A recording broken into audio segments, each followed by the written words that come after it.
नमस्कार विद्यार्थी मित्रांनो, क्रिएटिव्ह मॅथ्स मराठी या आपल्या लाडक्या युट्यूब चॅनलमध्ये सगळ्यांचं सहर्ष स्वागत आहे। आजची चर्चा खूप महत्त्वाची आहे, कारण मराठीच्या संपूर्ण व्याकरणावर मित्रांनो आज आपण चर्चा करणार आहोत।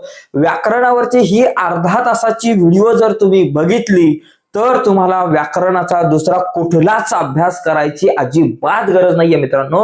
त्यामुळे ही व्हिडिओ संपूर्ण बघा, व्याकरणामध्ये 16 पैकी 16 मार्क मिळवा, कारण व्याकरण आणि भाषा अभ्यास हा जो घटक आहे तो 16 मार्काला असतो आणि इथं तुम्हाला 16 पैकी 16 मार्क पडू शकतात जर ही व्हिडिओ पूर्ण बघितली तर। त्यामुळे ही व्हिडिओ पूर्ण बघा, खूप इम्पॉर्टंट आहे। पटकन जाऊयात पुढे जाण्याच्या अगोदर एक छोटीशी रिक्वेस्ट मित्रांनो, जर नवीन असाल तुम्ही आपल्या युट्यूब चॅनलवर आणि अजूनपर्यंत आपला चॅनल सबस्क्राईब नसेल केला तर आत्ताच आपला चॅनल सबस्क्राईब करा आणि त्या बाजूला असलेलं बेलचं बटन दाबायला विसरू नका। पटकन जाऊयात पुढे मित्रांनो। बघा, या ठिकाणी आपण सगळ्यात अगोदर समास तर बघूयात, म्हणजे व्याकरणाचे जे काही घटक आहेत। पहिली गोष्ट आपण सगळे घटक बघणार आहे, समास, शब्दसिद्धी, त्याचबरोबर वाक्प्रचारापासून ते शब्द संपत्ती पर्यंत, त्याचबरोबर विरामचिन्ह, या सगळ्या घटकांवरती मित्रांनो आपण चर्चा करणार आहे। पण लक्षात घ्या, प्रश्न क्रमांक तुमचा जो चौथा आहे बघा, प्रश्न क्रमांक चौथ्यामध्ये अ आणि आ अशा दोन गोष्टी असतात। व्याकरण घटकावर आधारित अ आणि आ असे दोन प्रश्न असतात। त्याच्यामध्ये अ जो आहे तो व्याकरण घटकावर असतो आणि आ जो आहे तो भाषा अभ्यास। व्याकरणाचा जर विचार केला तर व्याकरणामध्ये तुम्हाला समास आहे, शब्दसिद्धी आहे आणि त्याचबरोबर तुम्हाला वाक्प्रचार आहे। ओके, वाक्प्रचार आहे, हे 3 घटक आहेत, हे समजून घ्यायचं। ओके, तर सगळ्यात अगोदर आपण व्याकरणाचे घटक आणि त्याच्यानंतर भाषा अभ्यास हे सगळे घटक आपण बघणार आहोत। समास जो हा भाग आहे तर या घटकावरती आपल्याला 2 मार्काचे प्रश्न विचारले जातात। 3च समास आहे आपल्याकडे, कर्मधारय समास, द्वंद्व समास आणि द्विगु समास असे 3च समास आहे, 2 मार्कांसाठी आहे। साधे सोपे प्रश्न विचारले जातात। तर सुरुवातीला आपण काय करणार आहोत, प्रत्येक घटकावर चर्चा करणार आणि त्या प्रत्येक घटकावरची 1-2 गणिते बघणार आणि त्यानंतर आतापर्यंत बोर्डाच्या परीक्षेला आलेले जे काही प्रश्न आहे व्याकरण आणि भाषा अभ्यास या घटकावरती ते आपण प्रत्येक प्रश्नपत्रिकेनुसार बघणार। त्याच्यामुळे तुमचा एकंदरीत संपूर्ण सराव या व्हिडिओच्या माध्यमातून होणार आहे। बघा, या ठिकाणी पहिली गोष्ट लक्षात घ्या, पाठ्यपुस्तकातील भाषा अभ्यास या शीर्षकाखाली असलेल्या व्याकरण घटकावर आधारित पुढील प्रमाणे कृती विचारल्या जातील। त्याच्यामध्ये समास 2 मार्कांना आहे। तर समासावर आधारित कसे प्रश्न विचारले जातात बघा, पहिली गोष्ट सामासिक शब्द व समासाचे नाव यांच्या जोड्या लावाचा प्रश्न विचारला जाईल। एका ठिकाणी सामासिक शब्द दिले जातील, दुसऱ्या ठिकाणी समासाचे नाव दिले जाईल आणि सांगितलं जाईल की बाबा जोड्या लावा। किंवा असा प्रश्न विचारला जाईल, सामासिक शब्दांचा विग्रह व समासाचे नाव लिहा। एखादा सामासिक शब्द दिला जाईल, त्या सामासिक शब्दाचा विग्रह करा आणि त्या समासाचे नाव लिहा। किंवा विग्रहावरून सामासिक शब्द ओळखा, किंवा विग्रह दिला जाईल आणि त्यावरून सामासिक शब्द ओळखा, असा सुद्धा प्रश्न असू शकतो। किंवा समासाच्या नावावरून सामासिक शब्द लिहा, समासाचं नाव दिलं जाईल आणि त्याच्यावरून सामासिक शब्द लिहा असं सांगितलं जाईल। पण जास्तीत जास्त वेळा आलेला प्रश्न आतापर्यंत बोर्डाच्या परीक्षेला जर तुम्ही बघितलं, खूप साऱ्या प्रश्नपत्रिका जर हाताळल्या तर तुमच्या लक्षात येईल की या प्रकारच्या जोड्या लावायचा जो प्रश्न आहे तो जास्तीत जास्त वेळा आलेला आहे। पण आता आपण अगोदर प्रश्न बघण्याच्या अगोदर समासाचे प्रकार सगळे आपण बघून घेऊयात। सगळ्यात पहिली गोष्ट, समास म्हणजे काय की जेव्हा 2 किंवा अधिक शब्दांमधील परस्पर संबंध दाखवणारे शब्द यांचा लोप होऊन त्यांचा एक जोड शब्द तयार होतो। म्हणजे बघा, महान असे राष्ट्र आपण म्हणतो ना, महान असे राष्ट्र, आणि यामध्ये ह्या 3ही शब्दांचा लोप होऊन एक शब्द तयार झाला, तो म्हणजे महाराष्ट्र। तर याला आपण म्हणू शकतो समास। तर महाराष्ट्र शब्द झाला। म्हणजे एकंदरीत काय, जेव्हा 2 किंवा अधिक शब्दांमधील परस्पर संबंध दाखवणारे शब्द यांचा लोप होऊन त्यांचा जोड शब्द तयार होतो, तेव्हा शब्दांच्या या एकीकरणाला समास म्हणतात। म्हणजे शब्दांच्या या एकीकरणाला आपण म्हणतो म्हणजे समास। हा झाला सामासिक शब्द आणि हा त्या शब्दाचा विग्रह। तर एकंदरीत समास म्हणजे काय ही कन्सेप्ट कळाल्यानंतर बाकी आपण समासाचे प्रकार समजून घ्यायला मोकळे। तर याच्यामध्ये सगळ्यात पहिला महत्वाचा समास आहे कर्मधारय समास। बघा, या समासामध्ये पहिले पद, शक्यतो 2 पद असतात। पहिले पद विशेषण असते। विशेषण म्हणजे काय, नामाविषयी अधिक माहिती देणारा शब्द समजा, आणि दुसरे पद जे आहे ते नाम आहे। म्हणजे पहिले पद विशेषण, दुसरे पद नाम यांचा समावेश होऊन एक शब्द तयार होतो। या शब्दाच्या एकीकरणाला कर्मधारय समास असं म्हणतात। म्हणजे इथं जरा डबल झालंय, म्हणजे नीलकमल, इथं शब्द नीट पाहिजे, नीलकमल असा शब्द पाहिजे या ठिकाणी, तो थोडासा हे झालाय। नीलकमल म्हणजे इथे नील असे कमल, नील कमल, आणि हा जो नील येतो तिकडे गेला पाहिजे होता, तो गडबडी तिकडे आलेला आहे. नील असे कमल म्हणजे इथे मी जरा व्यवस्थित लिहितो, नील कमल हा शब्द ऍक्च्युली असा पाहिजे, नील कमल. ओके, नील कमल. मग इथे लिहू शकतो नील असे कमल, नील असे कमल. ओके, असे कमल. ओके, हा झाला त्याचा विग्रह. त्याचबरोबर महाराष्ट्र हा सामासिक शब्द आहे, त्याचा काय झाला विग्रह, महान असे राष्ट्र.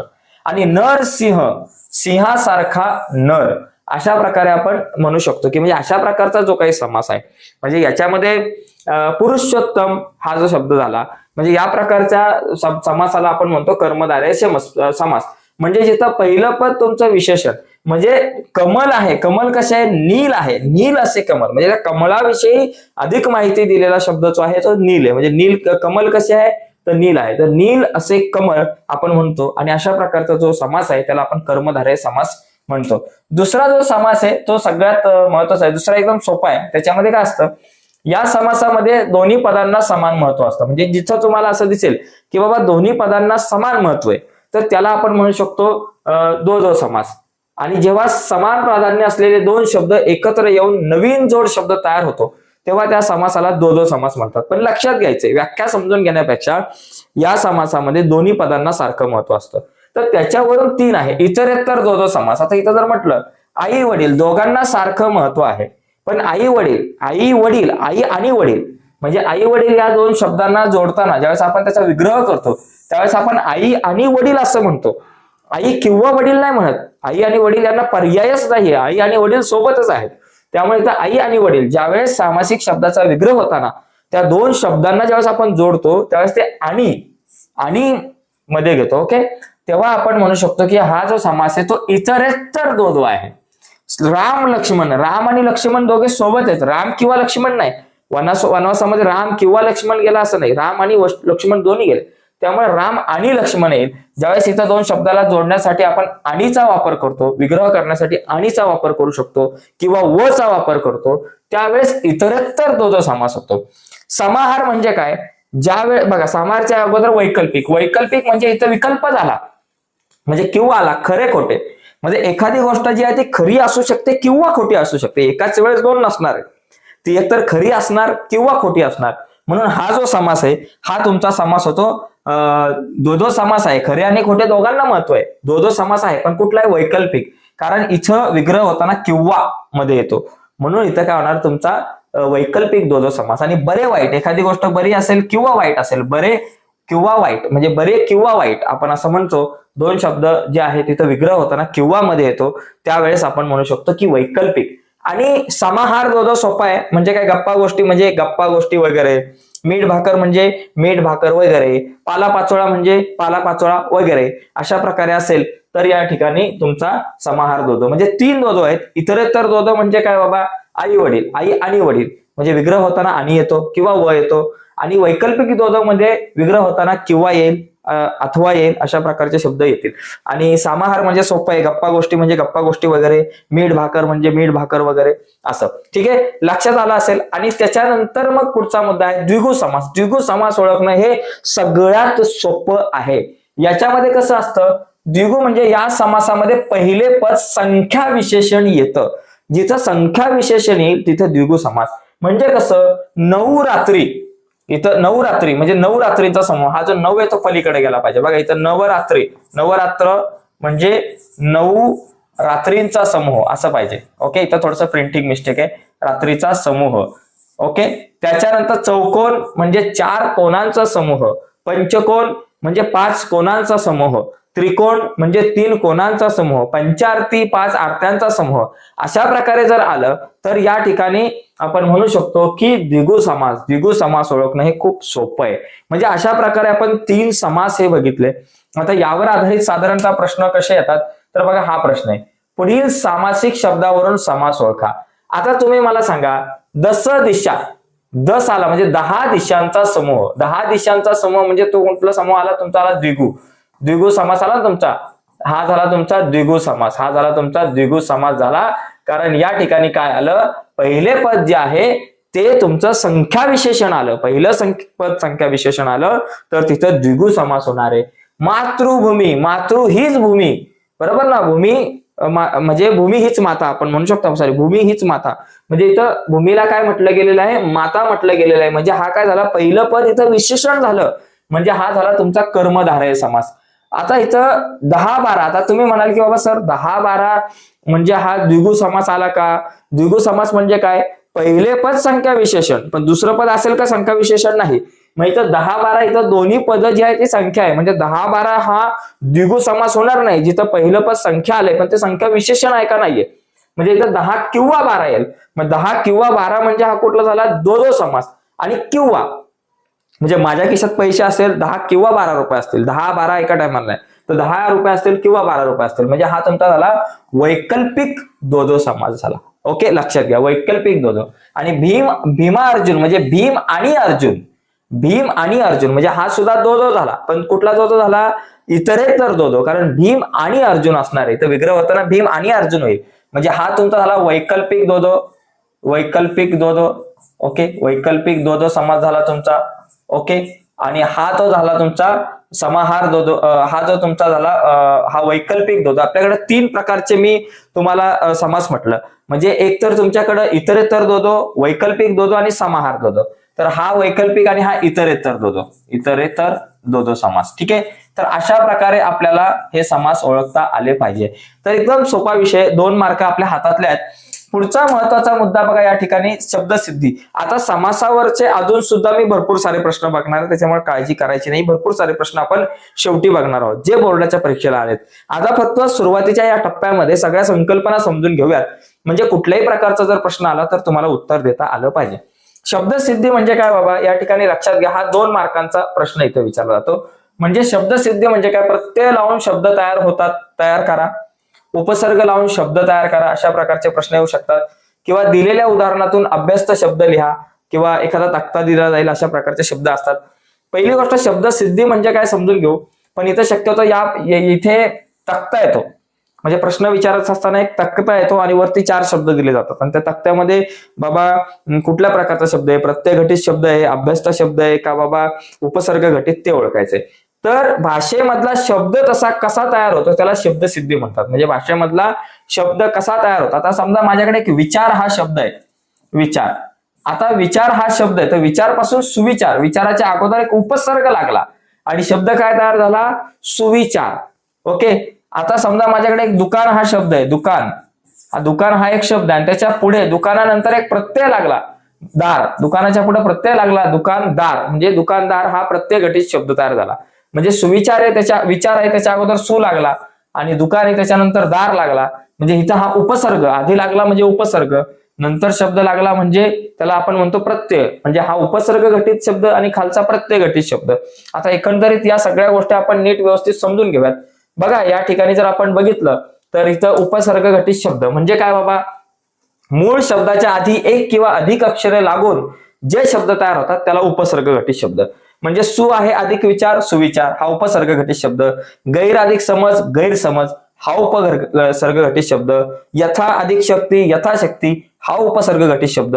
गैर अधिक समज, गैरसमज, हा उपसर्ग घटित शब्द. तर हे उपसर्ग घटित शब्द असतात आणि परीक्षेत ओळखायला येतं बाबा की हा कुठल्या प्रकारचा शब्द आहे. अजून बघा या ठिकाणी जर आपण बघितलं तर पुढे उपसर्ग घटित शब्दाच्या नंतर आपण थोडस पुढे जाऊयात. बघा उपसर्ग घटित शब्दानंतर आपल्याकडे एक येतं प्रत्यय घटित शब्द. ओके, आणि प्रत्यय घटित शब्दानंतर अभ्यस्त शब्द. आता हे प्रत्यय घटित शब्द जे आहे इथं काय बाबा, प्रत्यय घटित शब्दाचा जर विचार केला तर याच्यामध्ये काय, मूळ शब्दांच्या नंतर एक किंवा अधिक अक्षरे जोडून जो शब्द तयार होतो त्याला प्रत्यय घटित, म्हणजे मूळ शब्दाच्या नंतर. आता इथं बघा, रस होता अधिक एक म्हणजे रसिक झाला. बुद्धी होता त्याच्यानंतर मान लागला, बुद्धिमान, हा प्रत्यय घटित शब्द. दुकान होता, दुकानच्या पुढे दार लागला, दुकानदार, हा प्रत्यय घटित शब्द. माणुसक्याच्या पुढे की लागलं, माणुसकी, हा प्रत्यय घटित शब्द. तर ह्या अशा प्रकारचे जे शब्द आहेत त्यांना प्रत्यय घटित शब्द म्हणतो. सोपं आहे, इतकंसं काही अवघड नाहीये. आणि याच्यानंतर अभ्यस्त शब्द. बघा अभ्यस्त तर खूप सोपं आहे, म्हणजे एकाच प्रकारचे 2 शब्द एकत्रित येतात किंवा सार्थ व निरर्थक शब्द एकत्र येतात किंवा 2 विरुद्ध शब्द एकत्र येतात किंवा शब्दांची पुनरावृत्ती होते, त्याला आपण म्हणतो अभ्यस्त. आता इथं बघा, क्षण क्षण, जवळ जवळ, आसपास, उभा आडवा, कडकड, बडबड, अशा प्रकारचे जे शब्द आहेत त्याला आपण अभ्यस्त शब्द असं म्हणतो. ओके, आता इथं पूर्ण अभ्यास म्हणजे तो पूर्ण शब्द परत आलाय. क्षण क्षण हा शब्द पूर्ण आलाय. अंशाब्दक्ष म्हणजे आस आणि पास, उभा आडवा, आणि अनुकरण वाचक कडकड बडबड. आता या ठिकाणी या सगळ्या गोष्टींचं काही डिटेलमध्ये जाण्याची शक्यता नाही, गरज नाही. फक्त तुम्हाला हे पूर्ण अभ्यासतं, अंश अभ्यासतं, अनुकरण वाचक वगैरे असं काही विचारलं जात नाही. फक्त बाबा अभ्यासत शब्द आहे का ते ओळखा एवढंच विचारलं जातं. त्याच्यामुळे जास्त डिटेलमध्ये आता आपण जायला नको. आता यावर आधारित प्रश्न बघा कसे येतात. आता इथं या प्रश्नाचं उत्तर तुम्ही आरामात लिहू शकताय. काय बाबा, कंसातील शब्द योग्य ठिकाणी भरून तक्ता पूर्ण करा. शिष्टा ई हा कुठला शब्द आहे? ई जो आहे, ई नंतर लागलाय ना, ई जो आहे नंतर प्रत्यय लागलाय, म्हणजे हा जो येतो तुमचा प्रत्यय घटित शब्द. इथं आपण म्हणू शकतो प्रत्यय घटित शब्द. हा प्रत्यय घटित शब्द झाला शिष्टाई. मग तुम्ही शिष्टाई जो आहे ना, शिष्टाई जो आहे तो या ठिकाणी इथं लिहू शकताय. त्याच्यानंतर धारदार. आता धारच्या नंतर आपण दार लागला, बरोबर ना, दार लागला म्हणजे धारदार हा शब्द सुद्धा तुमचा काय झाला? प्रत्यय घटित. धारदार हा सुद्धा शब्द झाला तुमचा प्रत्यय घटित. त्याच्यानंतर बेशक, बे अगोदर लागला उपसर्ग म्हणजे हा उपसर्ग घटित शब्द, आणि हारच्या अगोदर उप लागलाय, उपहार हा सुद्धा तुमचा झाला उपसर्ग घटित शब्द. म्हणजे अशा प्रकारे आपल्याला हे सगळ्या गोष्टी ओळखता आल्या पाहिजेत. म्हणजे एकदम सोपं असतं, जास्त काय अवघड प्रश्न नसतात. तर आता याच्यानंतर पुढे बघा, आता हा एक प्रश्न झाला. आता या प्रकारचे आपण आणखी सुद्धा प्रश्न बघणार आहोत, पण ते शेवटी. सुरुवातीला सगळ्या कन्सेप्ट व्याकरणाच्या बघून घेऊयात, आणि नंतर मग आपण महत्वाचे जे काही प्रश्न. आता वाक्प्रचाराचा जर विचार केला तर वाक्प्रचार जर तुम्ही बघितलं मित्रांनो, प्रश्न क्रमांक 3 जो आहे याच्यामध्ये, तो 3 जो आहे तो वाक्प्रचारावर आधारित असतो. आणि इथे 4 वाक्प्रचार असतात, 1, 2, 3 आणि 4. तर हे चारी वाक्प्रचार आहेत. त्याच्यापैकी दोघांचे तुम्हाला अर्थ लिहून त्याचे वाक्यात उपयोग करायचे, कुठलेही 2. ओके, आणि शक्यतो हे सगळे आतापर्यंत बोर्डाच्या परीक्षेला जे आलेले आहेत त्यापैकीच एखादा असणार आहे. तर त्यामुळे लक्षात घ्या, आतापर्यंतच्या ज्या काही जुन्या बोर्डाच्या परीक्षा आहेत, प्रश्नपत्रिका आहेत, त्या एकदा नीट समजून घ्या, त्याचा अभ्यास करा. तुम्हाला नक्कीच इथे खूप फायदा होऊ शकतो. आता या ठिकाणी आपण बघूयात काही प्रश्न. बघा, वाक्प्रचार, काही वाक्प्रचार बघूयात. आता इथं काय मी डिटेल्स मध्ये लक्ष देणार म्हणजे चर्चा करत नाही, पण याच्यातून सगळ्यात महत्वाचा मुद्दा लक्षात घ्या. पाठ्यपुस्तकातील पाठातील वाक्प्रचारावर आधारित ही कृती आहे. त्यामुळे जे काही वाक्प्रचार येतील ते सगळे पाठातील आधारित, पाठ्यपुस्तकातीलच असतील. जसं इथं डोळे विस्फारून बघणे. तर मी 2 वाक्प्रचार तुम्हाला व्यवस्थित सांगतो. डोळे विस्फारून बघणे म्हणजे डोळे मोठे करून आश्चर्याने बघणे. आता म्हणजे 1 मार्क जो आहे तो तुम्हाला वाक्यात म्हणजे वाक्प्रचाराचा अर्थ सांगायला, आणि 1 मार्क तुम्हाला वाक्यात उपयोग करायला. कधीही अभ्यास न करणारा राहुल आज समोर येऊन मोठ्या मोठ्याने पाढे म्हणणाऱ्या सागरकडे संपूर्ण वर्ग डोळे विस्फारून बघत होता. बघा, या ठिकाणी इथं थोडासा प्रिंटिंग मिस्टेक आहे.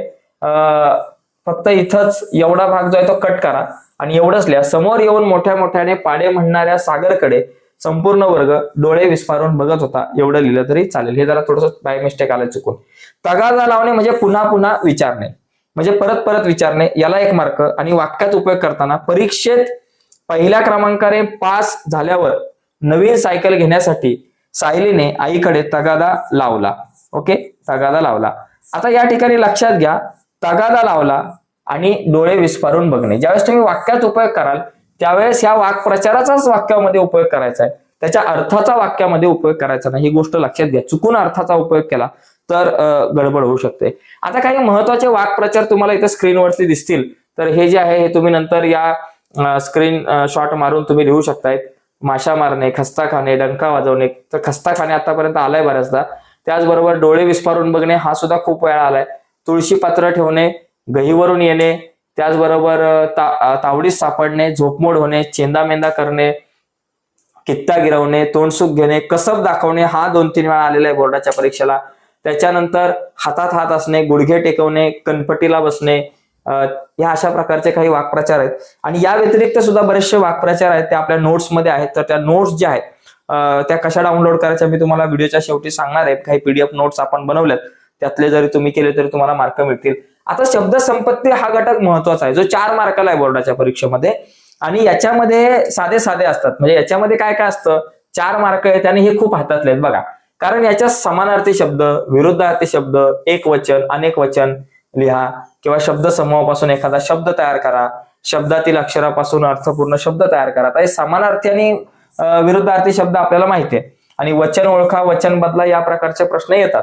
आणि शब्द समूहाबद्दल एक शब्द लिहा. म्हणजे शब्द समूहाबद्दल शब्द म्हणजे काय बाबा, महिन्यातून एकदा प्रकाशित होणारे काय, तर बाबा मासिक. आठवड्यातून एकदा प्रकाशित होणारे काय, तर साप्ताहिक. तर अशा प्रकारे काही शब्द समूह दिला जाईल आणि त्याच्यासाठी एक शब्द लिहा. आणि शब्दातील अक्षरापासून एक शब्द तयार करा. म्हणजे उदाहरणार्थ रखवालदार हा जर शब्द असेल, रखवालदार, रखवालदार, तर याच्यामध्ये जे काही अक्षर आहेत र ख वा ल दा र, यांच्यापासून दोन शब्द तयार करायचे असतात. जसं इथं वा आणि र घेऊन वार हा शब्द तयार होऊ शकतो, किंवा रवा सुद्धा शब्द तयार होऊ शकतो, किंवा इथं दा आणि र घेऊन दार शब्द तयार होतो. अशा प्रकारे शब्द तयार करायला सांगतात. आणि हा 4 मार्काचा प्रश्न आहे. तर आता आपण बघूयात या शब्द संपत्तीमध्ये कशा प्रकारचे प्रश्न विचारले जातात. जसं इथं पुढील शब्द समूहाबद्दल एक शब्द. आता शब्द समूहाबद्दल एक शब्द लिहा. म्हणजे हे काही शब्द समूह आहे, म्हणजे ज्याला कोणीही शत्रू नाही असा अजात शत्रू. महिन्यातून एकदा प्रकाशित होणारे मासिक, हिचं असं सुद्धा येऊ शकतो. वर्षातून एकदा प्रकाशित होणारे वार्षिक, आठवड्यातून एकदा प्रकाशित होणारे साप्ताहिक, दररोज प्रकाशित होणारे दैनिक असं येऊ शकतं. ज्याचे आकलन होत नाही असं अनाकलनीय. डोंगरावर चढणे गिर्यारोहण. ज्याने पुष्कळ ऐकले आणि वाचले आहेत असा बहुश्रुत. मंदिराच्या आतील भाग म्हणजे गाभारा. केलेले उपकार न जाणणारा कृतघ्न आणि केलेले उपकार जाणणारा कृतज्ञ असं पण येईल. लिहिता वाचता येणारा साक्षर, लिहिता वाचता न येणारा निरक्षर. देवाचे अस्तित्व मानणारा आस्तिक, देवाचे अस्तित्व न मानणारा नास्तिक. त्याचबरोबर चांगल्या प्रकारे शिक्षित असलेला सुशिक्षित असं आपण म्हणू शकतो. ठीक आहे, आता पुढे जाऊ. म्हणजे हे काही महत्वाचे प्रश्न आहेत. अशा प्रकारचे प्रश्न येतात 1 मार्काला. ओके, पुढचा मुद्दा आहे की बाबा समानार्थी शब्द. आता समानार्थी शब्द आता मला काय सांगायची गरज नाही, हे सोपं असतं, एक स्क्रीनशॉट मारून घेऊ शकताय. त्यानंतर विरुद्धार्थी शब्द आहे, हे पण सोपं असतं, तुम्हाला माहिती आहे विरुद्धार्थी शब्द कसे लिहायचे काय, या गोष्टी काय सांगायची गरज नाही, 1 मार्काला असतात. त्याच्यानंतर दिलेल्या शब्दापासून अर्थपूर्ण शब्द तयार करा. जसं विनायक आहे, मग विनायक पासून काय तयार झाला, ना आणि क घेऊन नाग झाला, विग झाला, किंवा नायक हा शब्द तयार झाला. अशा प्रकारे बरेचसे शब्द. त्याचबरोबर बालपण पासून पण आहे, बाल आहे, ल आणि प घेऊन लप आहे, आणि बा आणि न घेऊन बाण आहे, असे शब्द तयार होतात. तुकाराम पासून काय, तर हे अशा प्रकारचे सुद्धा सोपे शब्द आपल्याला येतात, खूप सोपे असतात. आणि हा घटक 1 मार्काला, हा प्रश्न 1 मार्काला, इथे 1 पैकी 1 मार्क तुम्हाला मिळू शकतो. तर एकंदरीत हा जो शब्द संपत्तीचा जो भाग आहे तो खूप सोपा आहे, ज्याच्यात तुम्हाला चांगले मार्क मिळू शकतात. त्यामुळे या भागाकडे खूप व्यवस्थित काळजीपूर्वक आपण लक्ष द्यायचे. वचन बदला. कधी कधी वचन बदलायला विचारला जाऊ शकतो, किंवा कधी वचन ओळखा. आता वचन बदला म्हणजे काय, पाऊल आहे, पाऊल एकवचनी आहे, तर त्याचं काय केलं, पाऊले अनेकवचनी. नदी एकवचनी आहे, तर त्याचं काय करायचं, नद्या अनेकवचनी. खिडक्या अनेकवचनी शब्द आहे, मग त्याचं वचन बदलायचं म्हणजे एकवचनी लिहा. खिडक्या अनेकवचनी, तर खिडकी एकवचन झालं. त्याचप्रमाणे देखावा एक वचन, त्याच्या अनेक वचन देखावे. म्हणजे एकवचनी शब्द असेल तर त्याला अनेक वचनी करायचा, अनेक वचनी असेल तर एक वचनी करायचा. अशा प्रकारचा पण शब्द आपल्याला येत असतो. त्याच्यानंतर लेखन नियमानुसार लेखन. आता ते आपण बघूयात. लेखन नियमानुसार लेखनामध्ये काय येतं, तर याच्यामध्ये कसं असतं माहितीये का, तर याच्यामध्ये हा जो घटक आहे तो साधारणतः 2 मार्काचा प्रश्न आहे. याच्यात 2 प्रकारचे प्रश्न असतात, त्याच्यापैकी एकच काहीतरी विचारलं जातं. एकतर 4 शब्द रूपांच्या गटात एक शुद्ध व अशुद्ध शब्द दिला जातो. म्हणजे 4 शब्द दिले जातील, त्याच्यापैकी एक शब्द शुद्ध असणार आहे आणि बाकी 3 अशुद्ध. तर शुद्ध शब्द ओळखून लिहायचा आहे. किंवा या ठिकाणी इथं किंवा एक वाक्य दिलं जाईल, त्या वाक्यामध्ये 2 कुठेतरी अशुद्ध शब्द असतील, तर ते 2 अशुद्ध शब्द शुद्ध करून ते वाक्य पूर्ण लिहायचं असतं. तर अशा प्रकारे या ठिकाणी तुम्हाला येऊ शकतं. तर बघा या ठिकाणी बघूयात आपण प्रश्न.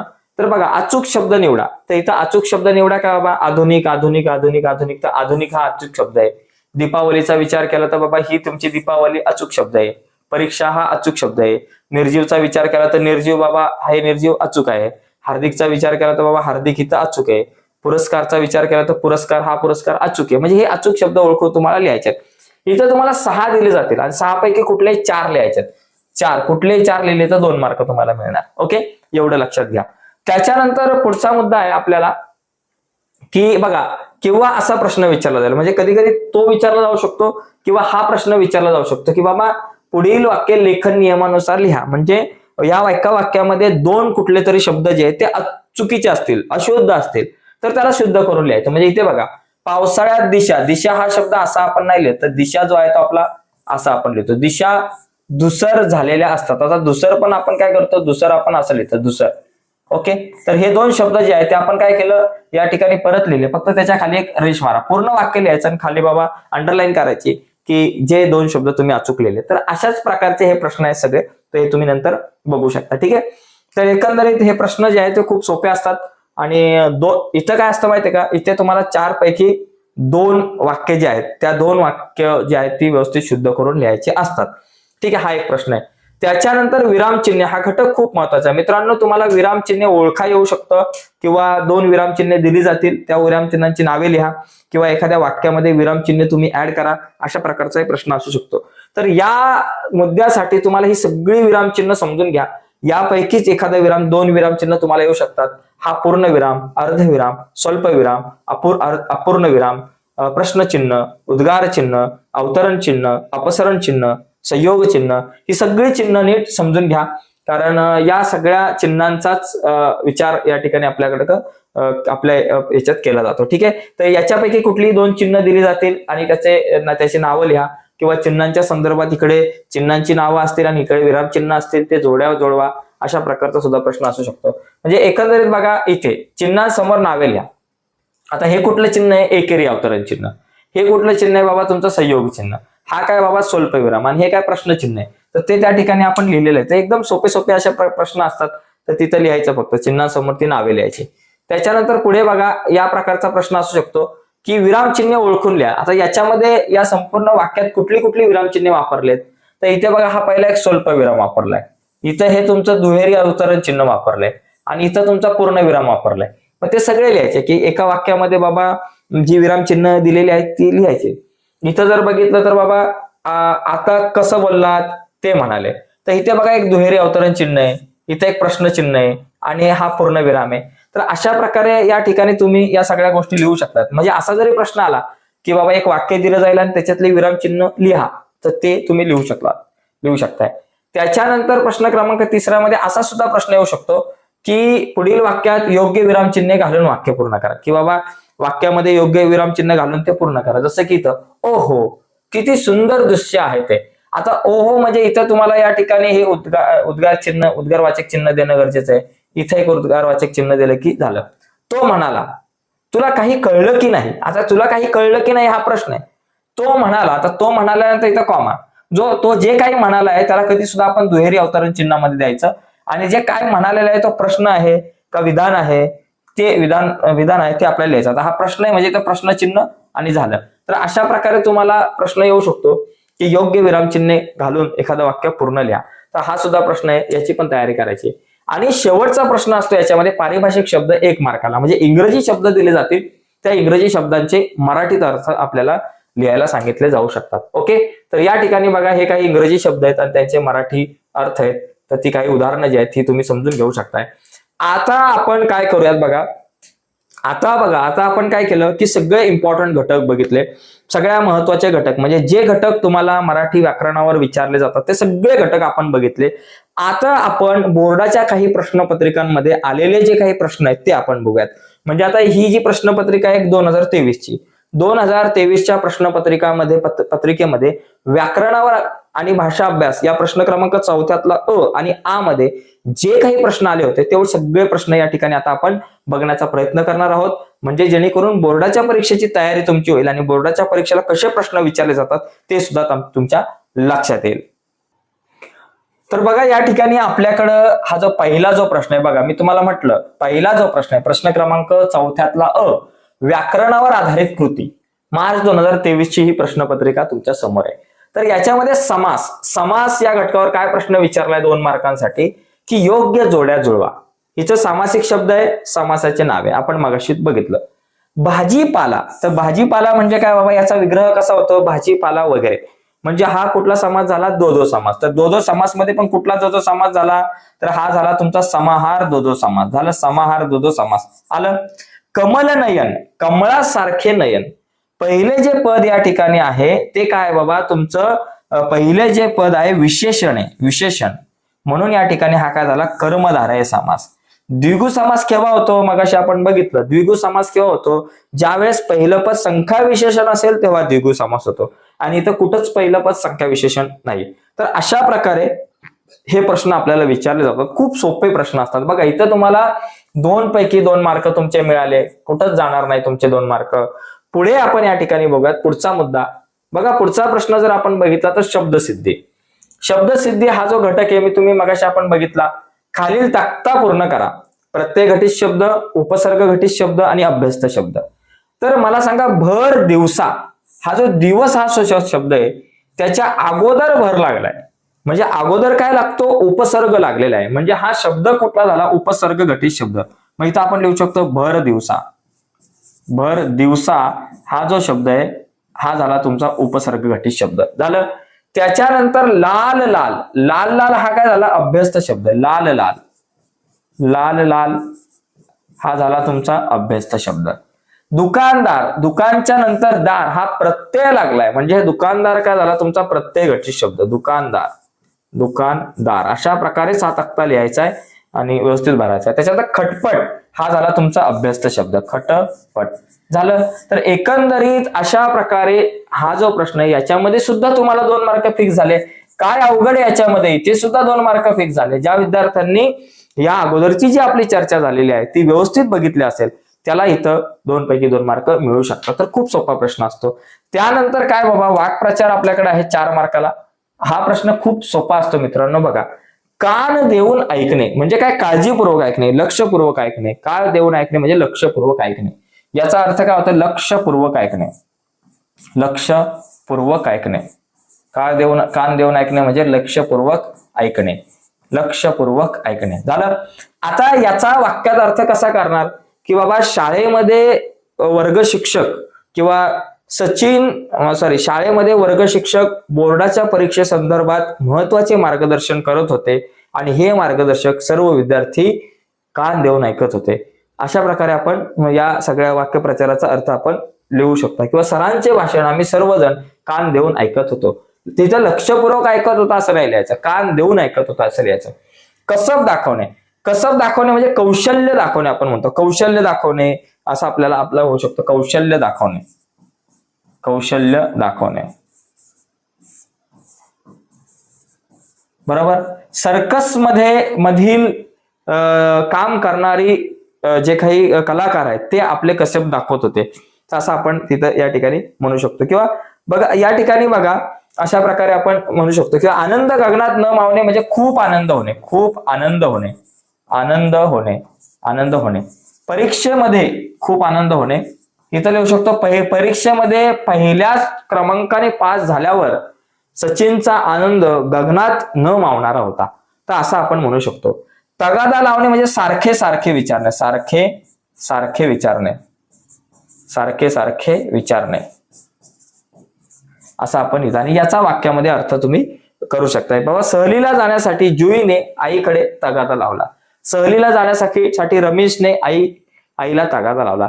किंवा नवीन सायकल घेण्यासाठी, वाढदिवसानिमित्त नवीन सायकल घेण्यासाठी सचिनने बाबांकडे तगादा लावला. अशा प्रकारे होऊ शकतो आणि ते 4 मार्क तुम्हाला मिळू शकतात. बघा, जे 2 खूप चांगल्या प्रकारे येतात तेच लिहा. बाकी 4 लिहिण्याची गरज नाही, 3 लिहिण्याची गरज नाही. जे 2 वाक्प्रचार तुम्हाला खूप चांगले येतात ना तेच लिहा. ही गोष्ट लक्षात घ्या. काही मुलं जास्त लिहितात, तर जास्त लिहून काही जास्त मार्क आपल्याला मिळणार नाहीत. आता पुढे बघा, शब्द संपत्ती. प्रश्न क्रमांक 4थ्यातला अ. आता 4थ्यातला अ झाला, आता 4थ्यातला आ. आ मध्ये काय आहे की शब्द संपत्ती या घटकावर काय प्रश्न विचारलाय, खालील शब्दांचे समानार्थी. डोळा, डोळ्याच्या समानार्थी काय बाबा, नयन. डोळ्याच्या समानार्थी नयन. आणि वृक्षाच्या समानार्थी बाबा झाड. डोळे, नयन आणि वृक्ष, डोळ्याच्या समानार्थी शब्द बाबा तुमच्याकडे आहे नयन आणि त्याच्यानंतर वृक्षाच्या समानार्थी शब्द झाड आहे. तर हे समानार्थी शब्द लिहिणं काय एवढंच अवघड नाहीये. वास्तव, आता इथं विरुद्धार्थी शब्द. विरुद्धार्थी वास्तव म्हणजे अवास्तव. वास्तवच्या विरुद्धार्थी अवास्तव. सोयीच्या विरुद्धार्थी काय बाबा, गैरसोय. सोयीच्या विरुद्धार्थी गैरसोय. तर इतके सोपे या ठिकाणी प्रश्न आहेत, जास्त काय अवघड नाही. तिथे 2 मार्क तुम्हाला मिळतील. 1 मार्क तुम्हाला समानार्थी, 1 मार्क विरुद्धार्थी शब्द. आणि बाकी पुढे सुद्धा आहे वचन ओळखा. आता वह्या काय एक वचन आहे का अनेक वचन, इथं अनेक वचन. अनेक वचन झालं. अनेक वचन. मुलगा एक वचन का अनेक वचन बाबा, एक वचन. किती सोपं आहे. इथं तुम्हाला 1 मार्क, अर्धा आणि अर्धा, अर्धा अर्धा करून तुमचा 1 मार्क इथं पूर्ण झाला. खालील शब्दातील अक्षरापासून दोन अर्थपूर्ण शब्द तयार करा. तर इथे एक विचार हा शब्द तयार होतोय, विचार हा शब्द तयार होतोय. त्याच्यानंतर इथं चार हा शब्द सुद्धा तयार झाला, चार हा शब्द तयार झाला. त्याच्यानंतर इथं बघा रस हा एक शब्द तयार होईल, रस शब्द तयार होईल, किंवा पावसाची असते सर हा एक शब्द तयार होईल. तर अशा प्रकारे आपल्याकडे हे शब्द तयार होऊ शकतात. चार शब्द तयार झाले, तुम्हाला दोनच लिहायचे तर ते यापैकी कुठले दोन तुम्ही लिहू शकताय. त्याच्यानंतर आता हा झाला म्हणजे बाबा तुमचा तो मुद्दा झाला शब्द संपत्ती. आता लेखन नियमानुसार लेखन इथं काय दिले, कुठलीही दोन वाक्य सोडवा. आता इथं काय करायचंय, चुकीचे शब्द ओळखून दुरुस्त करायचे. आता याच्यामध्ये गर्यारोहणाने, आता गर्यारोहण हा शब्द असा नाही लिहित आपण, गिर्यारोहण आहे ना, आपण गिर्यारोहण हा शब्द जो आहे ना असा लिहितो, गिर्यारोहण. तर इथं गर्यारोहण झालंय, तर गिर्यारोहण जे आहे तो आपल्याला हा शब्द जो आहे तो आपण साधारणतः असा लिहितो. तर गिर्यारोहणाने गिर्यारोहणाने पुढे काय बाबा, मला खूप महत्वाचे धडे दिले. आता खूप जो आहे तो शब्द आपण, गिर्यारोहणाने मला खूप महत्वाचे धडे दिले. ओके, धडे दिले, खूप महत्वाचे धडे दिले. तर या ठिकाणी आणखी एक लक्षात घ्या, माझं जे बाबा वाक्य मी या ठिकाणी दुरुस्त करून लिहिले, गिर्यारोहणाने आणि खूप. आणि या ठिकाणी लक्षात घ्या, हे वाक्य लिहिताना इथं पूर्णविराम आहे. तर मी हा पूर्णविराम माझ्या उत्तरात नाही लिहिला तर मार्क जाऊ शकता. इथं पूर्णविराम लिहिणं गरजेचं आहे. छोटे छोटे मुद्दे म्हणजे तुमचं पूर्णविराम असेल, स्वल्प विराम असेल, जी विराम चिन्ह आहे ती सुद्धा व्यवस्थित लिहायची आहे वाक्य पूर्ण करत असताना. त्याच्यानंतर अलीकडे एक सुरेख परदेशी सिनेमा पाहिला. आता अलीकडे आणि सिनेमा या दोघांचा जर विचार केला तर अलीकडे बघा, अलीकडे आपण कसं लिहितो, अलीकडे आणि सिनेमा कसा लिहितो आपण, सिनेमा, सी ला पहिली वेलांटी. तिचं अवसान पाहून त्यानं दीपालीला तेथेच टाकला. आता तिचं जिथं तुम्हाला ही दुसरी वेलांटी दिसते तिथं तुम्हाला इथं बघा, तिचं जे आहे ना, तिचं आपण असं लिहू, तिचं. आणि दीपाली जे आहे ना, दीपालीला आपल्याला असं लिहिता येईल, दीपालीला. ओके, असं या ठिकाणी आपल्याला लिहिता येईल. ठीक आहे. त्याच्यानंतर सरपण नीट नसलं की जे आहे असे लिहू आपण. आणि फजिती बघा, फजिती असं लिहा, दुसरी वेलांटी. तर अशा प्रकारे आपल्याला या सगळ्या गोष्टींवरती विचार करता येईल. इथे तुम्हाला 2 मार्क मिळतील, 2 पैकी 2 मार्क इथे आपल्याला मिळू शकतात. ठीक आहे. त्याच्यानंतर पुढे बघा, प्रश्न क्रमांक 4 आ मध्ये काय बाबा, या ठिकाणी आ मध्ये खालील वाक्यात योग्य विरामचिन्ह घालून पुन्हा लिहा. आता इथे योग्य विरामचिन्ह बघा, मी एवढं सगळं सांगितलं कारण मी तुम्हाला खूप जवळून पाहिलंय. बघा आता या ठिकाणी एवढं सगळं जास्त काय ना पाहिलंय. आता इथे बघा, मी एवढं सगळं सांगितलं, कॉमा, दुसरं वाक्य पुढे, कारण मी तुम्हाला खूप जवळून पाहिलंय. झालं, एवढंच तुम्हाला बदल या ठिकाणी तुम्हाला करायचा आहे. आणि इथे पारिभाषिक शब्द, वर्कशॉप म्हणजे काय, कार्यशाळा, एक्सचेंज म्हणजे देवाणघेवाण, विषय संपला. तर अशा प्रकारे तुम्हाला प्रश्न येतात. म्हणजे आपण प्रश्नपत्रिका सुद्धा एक बघितली. आता या ठिकाणी बघा, अजून एक प्रश्नपत्रिका आहे. ही जी प्रश्नपत्रिका आहे ती कुठली आहे, बोर्ड परीक्षा 2020 ची. तर ही प्रश्नपत्रिका तुम्ही बघा आणि तुम्ही आता ही प्रश्नपत्रिका सोडा. विद्याधन, पंचार्थी, कुठले सामासिक शब्द आहे, 2020 ची प्रश्नपत्रिका. इथे तुम्ही प्रत्यय घटित, उपसर्ग घटित, अभ्यस्त घटित शब्द लिहा. त्याच्यानंतर इथे तुम्ही वाक्प्रचार ओळखा, तगादा लावणे मगाशी सुद्धा आपण बघितला.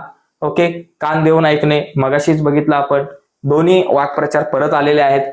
त्याच्यानंतर रिपीट होतात वाक्प्रचार. बघा इथे बघा, पारिभाषिक घटकांवर आधारित कृती, शब्द संपत्ती, शब्द समूहासाठी घटक लिहा, एक शब्द समूहासाठी एक शब्द लिहा, खालील शब्दांचे समानार्थी शब्द लिहा. त्याच्यानंतर इथं आहे विरुद्धार्थी शब्द लिहा आणि अक्षरापासून अर्थपूर्ण शब्द तयार करा. हे तुम्ही सोडवण्याचा प्रयत्न करा. लेखन नियमानुसार लेखन बघा, हे शब्द आहे 6 पैकी तुम्हाला कुठल्याही 4 या ठिकाणी योग्य उत्तर लिहायचे आहेत. त्याच्यानंतर इथं विरामचिन्ह ओळखून नावे लिहा, हे तुमचा प्रश्नचिन्ह आहे, उद्गारवाचक चिन्ह आहे आणि पारिभाषिक शब्द. तर एकंदरीत ह्या 2 प्रश्नपत्रिका ज्या आहेत त्या सुद्धा मी तुम्हाला दाखवल्या. अजून ऑलरेडी आपण बोर्डाच्या सगळ्या प्रश्नपत्रिकेमधला व्याकरणाचा भाग बघितलेला आहे. तुम्ही आपल्या युट्यूब चॅनल मधल्या प्लेलिस्ट मध्ये जाऊन बघू शकताय. आता थांबण्याच्या अगोदर एक इम्पॉर्टंट गोष्ट बघा मित्रांनो, तुमचा पेपर आहे आता 2 दिवसावरती, 1-2 दिवसावरती. आणि आताच्या या परिस्थितीमध्ये बोर्डाच्या जुन्या प्रश्नपत्रिकांचा अभ्यास करणं खूप गरजेचं असतं. तर ह्या बोर्डाच्या जुन्या प्रश्नपत्रिका ज्या आहेत त्या जर तुम्हाला हव्या असतील मराठीच्या, तर त्या जुन्या प्रश्नपत्रिका तुम्हाला या व्हिडिओच्या खाली डिस्क्रिप्शन मध्ये मी एक लिंक दिली, त्या लिंकवर क्लिक केलं की बोर्डाच्या त्या जुन्या सगळ्या प्रश्नपत्रिका तुम्हाला डाउनलोड करता येतील. तर आपण इथं थांबूयात, पण थांबण्याच्या अगोदर तुम्हाला 3 गोष्टी करायच्यात. 3-4 गोष्टी करायच्यात. पहिली गोष्ट, ही जी व्हिडिओ आहे या व्हिडिओला लाईक करायचंय. प्लीज लाईक करा. केलं का? नाही केलं? ओके, करून टाका. हा, केलं का? Yes, very good.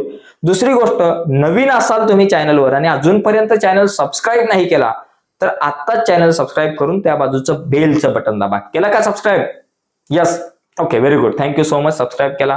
त्याच्यानंतर या व्हिडिओला शेअर करा. ओके, या व्हिडिओला तुम्ही आपल्या जास्तीत जास्त मित्रांना, मैत्रिणींना, जास्तीत जास्त व्हॉट्सअपच्या ग्रुपवरती या व्हिडिओला शेअर करा, कारण जास्तीत जास्त मुलांपर्यंत ही चांगली व्हिडिओ जाऊ द्यात. आणि सगळ्यात शेवटी व्हिडिओच्या खाली डिस्क्रिप्शन मध्ये जा आणि डिस्क्रिप्शन मध्ये जाऊन जी लिंक दिली त्या लिंकवर क्लिक करून तुम्ही जुन्या बोर्डाच्या सगळ्या प्रश्नपत्रिका डाउनलोड करा. आतापर्यंत बोर्डाच्या परीक्षेला ज्या 8 प्रश्नपत्रिका येऊन गेल्यात त्या सर्व प्रश्नपत्रिका ज्या आहेत त्या तुम्हाला एका क्लिक वरती मिळतील. व्हिडिओच्या खाली डिस्क्रिप्शन मध्ये दिलेल्या लिंकवर मिळतील. बाय मित्रांनो, धन्यवाद.